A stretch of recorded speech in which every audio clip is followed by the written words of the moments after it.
Salut à tous, j'espère que vous allez bien. Vous l'avez compris, j'ai toujours les mêmes habits. On fait la deuxième vidéo entre le A51 et le A71 qui m'ont été envoyés par Samsung. Ce sont deux milieux de gamme. Très bon, très bon. Pourquoi acheter le A71 ou le A51? Quelle est la cible de ces deux smartphones? Et comme dans l'ancienne vidéo, vous avez la caméra juste derrière moi, qui est là, voilà. Comme ça, vous allez voir les plans en temps réel. On n'a pas le time, vous connaissez maintenant comment ça marche. Allez, marche-toi! Comme vous le savez alors, Samsung, franchement, cette année, ils ont fait un énorme gap en termes de milieu de gamme. Après, je vous ai prévu un autre fight qui arrivera dans quelques jours avec le Xiaomi Mi Note 10, voilà, que vous voyez derrière, et je vous montre ici, voilà.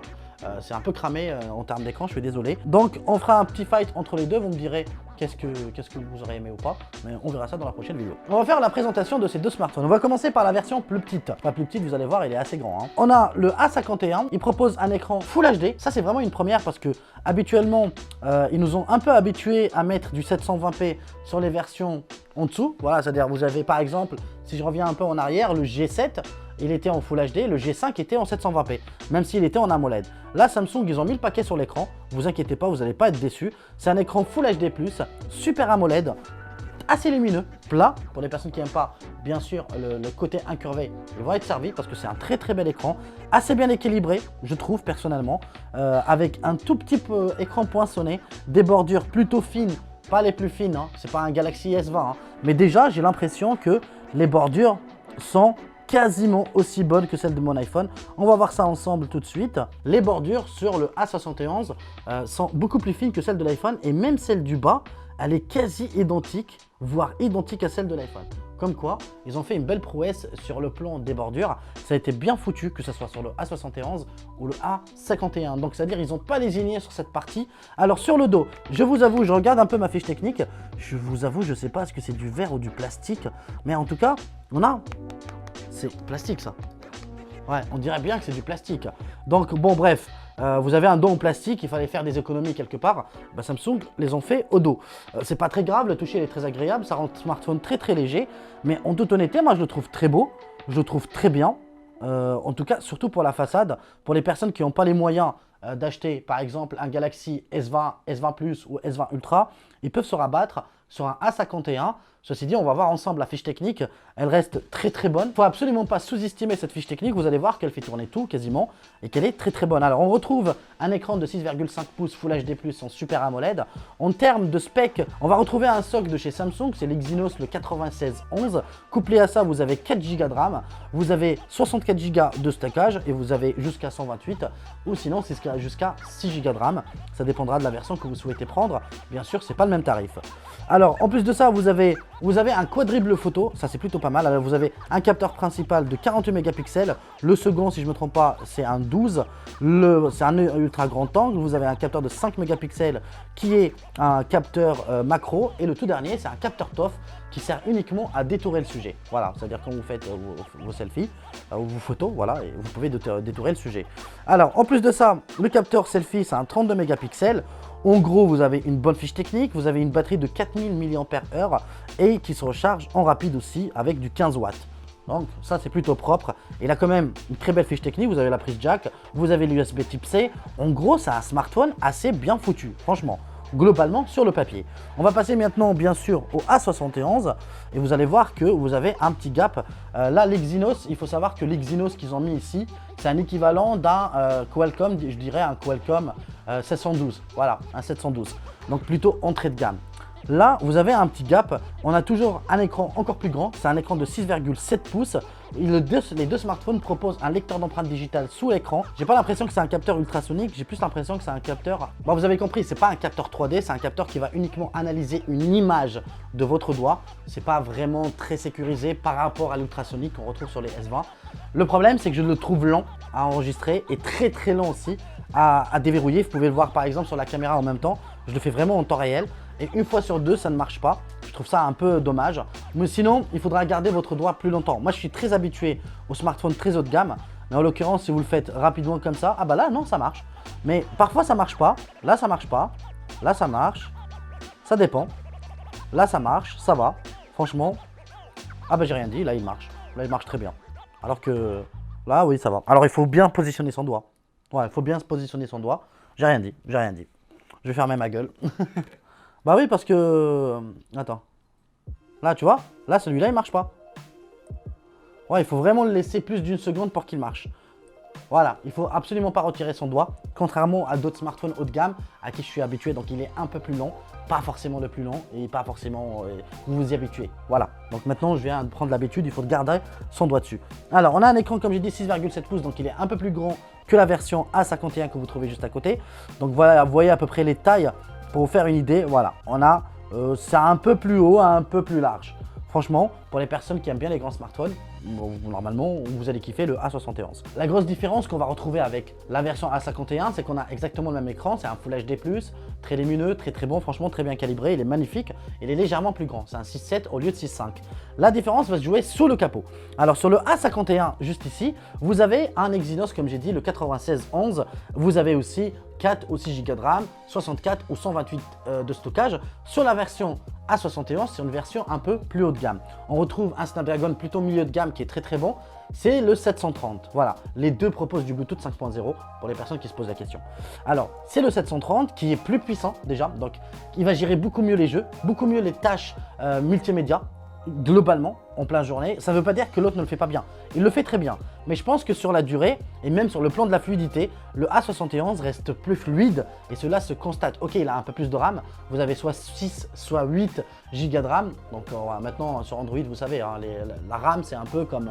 c'est comme les mégapixels, on en met de plus en plus. Ça rend les smartphones plus fluides, ok. Après, je pense pas qu'ils sont vraiment obligés. On retrouve alors du 128 uniquement en stockage. C'est juste la version de RAM qui change, donc soit la version 6 ou 8. Voilà, c'est comme vous le souhaitez. L'écran, honnêtement, comme vous pouvez le voir derrière, il est très beau. Moi, je l'adore. Je trouve qu'il est très beau, mais après, c'est une maîtrise in Samsung. Alors, bien sûr, on retrouve exactement les mêmes capteurs que sur le A51. La grosse différence, c'est que le capteur principal, c'est pas un capteur de 40 mégapixels, c'est un capteur de 64 mégapixels. Les autres, c'est pareil, c'est un ultra grand angle, un grand angle et aussi un capteur TOF de 5 mégapixels uniquement pour détourer. À l'avant, vous avez bien sûr un capteur ici, vous pouvez le voir, un capteur pareil de 32 mégapixels, il est identique à l'autre. Et la dernière différence, c'est qu'il propose une batterie de 4500 mAh compatible avec une charge rapide à 25 watts contre 15 watts et du 4000 mAh pour le A51. Là, vous avez en gros, techniquement, les deux grosses différences entre les deux smartphones. Le son, il est mono sur les deux. Il est assez puissant et très équivalent. Mais honnêtement, Samsung n'a pas lésiné sur les moyens en termes d'écran. Vous pouvez le voir en ce moment même. C'est pareil, c'est exactement la même chose, juste la taille qui change. Et après, bien sûr, les performances. Sur le A71, c'est un peu plus fluide. Sur le A51, c'est un peu moins fluide. Cela ne se ressent pas trop. Mais si vous avez les deux en même temps, ouais, vous allez voir la différence qui est largement notable. Voilà, c'est un peu normal. Alors, sur le plan du toucher, je vous avoue que je ne sais pas ce que c'est du verre ou est-ce que c'est du plastique. Ça donne l'impression d'être du plastique. Ça fait un peu pas cheapos, hein, c'est bien fini, mais ça fait très léger comme smartphone malgré leur énorme taille. Donc, on a l'impression, c'est pas que ça manque de finition, mais que ça fait un peu limite, un peu trop léger. Ça peut se comprendre vu la taille de la batterie, voilà. C'est des grosses batteries, donc ils voulaient faire quand même des smartphones plus légers, mais j'ai l'impression que c'est du plastoc. Non, ouais, c'est du plastoc. Attends. Ouais, c'est du plastique, c'est sûr. Ouais, c'est du plastique. Vous avez les deux qui sont en plastique, c'est dommage. On aurait préféré du verre. Par exemple, là, pour le prochain fight, on a le Xiaomi, le Mi Note 10. Il est où? Il est là. Je prépare le fight, ne vous inquiétez pas, en même temps avec cette vidéo. Voilà, je vous la sortirai là. Voilà. Ah, voilà, ça se ressent. Là, c'est du verre. Alors, le Mi Note 10 ici, c'est du verre. Et ça se ressent, c'est mieux fini, etc. Ouais, c'est un peu plus lourd ici, même beaucoup plus lourd. Mais on en reparlera dans un instant. Ça sera une autre vidéo. Pour le moment, on va se focaliser sur ça. Et pour quel type de public c'est. Et surtout, est-ce que c'est bien ou pas. Pour la partie photo, bien sûr, on fait comme d'habitude. Il y a plein de photos avec les deux smartphones. Je vous laisse choisir votre préféré. Voilà, débrouillez-vous. Voilà, dans l'espace commentaire. C'est pas moi qui décide.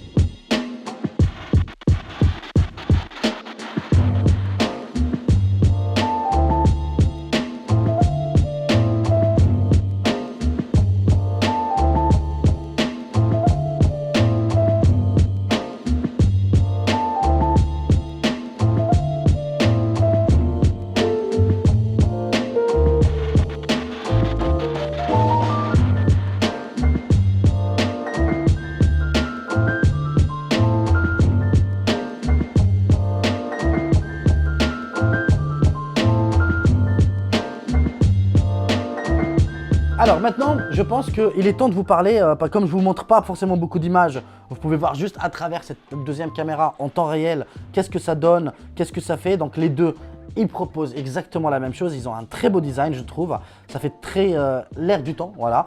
Et vous ne serez pas forcément dépaysé par ces smartphones ou vous ne serez pas ridiculisé par les hauts de gamme. Je trouve qu'ils se débrouillent très très bien, ces deux Samsung, ils sont très très beaux, très bien finis et surtout que Samsung n'a pas lésiné sur les moyens, sur le terme de l'écran. Les deux, comme je l'ai dit, proposent du Bluetooth 5.0, ils ont un lecteur d'empreintes digitales sous l'écran, ce n'est pas de l'ultrasonique, voilà. Donc c'est pas super sécurisé, c'est pas un S20 non plus, c'est pas le même budget. Et en gros, à qui s'adresse tel ou tel, donc si vous êtes un gamer, voilà, que vous jouez un petit peu, à quelques jeux un petit peu gourmands. Ne soyez pas très gourmand non plus, n'allez pas jouer à Fortnite. Mais si vous jouez par exemple à PUBG ou à des jeux par exemple aussi comme Call of, je pense qu'un 730 peut le faire tourner suffisamment bien. Voilà, ça ne sera pas forcément la meilleure expérience possible, ça ne sera pas un très haut de gamme, mais vous pouvez gérer les deux smartphones de la meilleure façon. Et on peut le voir ici que la fluidité n'est pas la même. Regardez, sur les deux, on le voit clairement que l'un est vraiment plus fluide que l'autre. Ça se voit. Voilà, mine de rien, entre un 1.51 et un 1.71, c'est pas vraiment la même chose. Voilà, par exemple, si je mets ça, je ferme.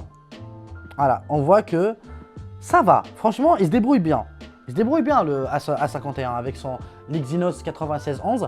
Mais en toute honnêteté, personnellement, je vous dis, si vous aimez bien les grands écrans, partez plus sur un smartphone comme ça, même s'il est un peu plus cher parce qu'il est à 479 €. Et si je ne me trompe pas, pour l'autre, on est un peu à 100 €, 150 € moins cher. Ça dépend des vendeurs, bien sûr, où vous allez le chercher.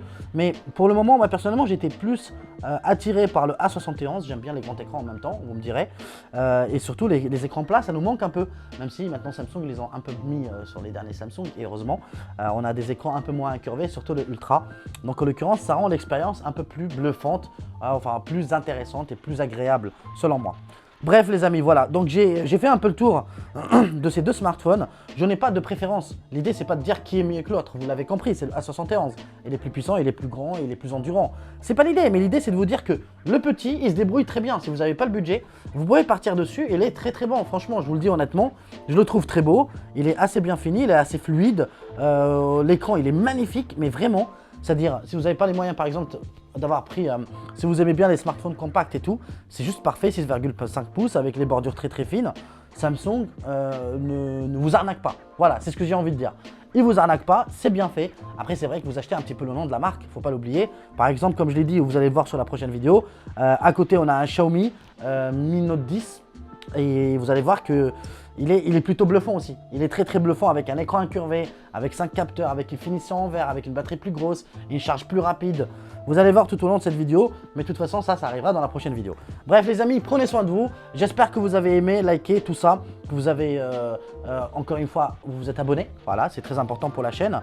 Ce que je vous dis, prenez soin de vous et à très vite pour une prochaine vidéo. Et n'hésitez pas à me faire savoir bien sûr dans l'espace commentaire si vous êtes plutôt team A71 ou team A51. A51, pas 41. Voilà, vous l'avez compris. Allez, adios.